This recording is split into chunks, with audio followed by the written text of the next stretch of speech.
They've been in the region for up to 1,000 years or so. The historical records talk about the Rohingya people being there. This is a Muslim minority population from Arakan State, which is in western Burma. As far as the ethnic minorities go, they are one of the most persecuted ethnic minorities. For the most part, they don't have citizenship. I believe this stems back to the 1980s citizenship laws, which basically relegated the Rohingya to non-citizens. They're not officially part of, I believe, the 135 accepted ethnic minorities as a part of Burma.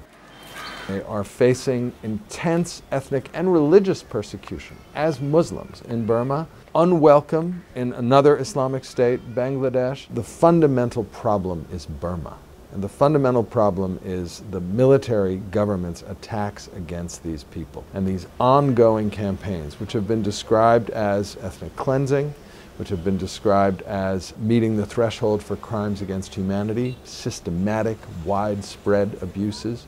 And I think that as long as those crimes against humanity against ethnic minorities continue, there's no question that all the countries in this region are going to continue to have to deal with these refugee populations. Now there are about 200,000 to 300,000 unregistered Rohingya refugees from Arakan State in Burma throughout this southeastern part of Bangladesh. The reason why these refugees are in Bangladesh is because the draconian policies of the military junta in Burma against all ethnic minorities, which has caused an exodus of millions of people being displaced, not only in Burma, but outside in all bordering countries. There's reports that the Rohingya refugees are pushed back by the Thai Navy back to the sea, and they drift away to Indonesia. We try to catch the story and the source, how they get out of the country and why. Thai Navy, when they caught in Thai waters, they arrest them and then they push back into the seas. They tow their boat by the Navy ship and then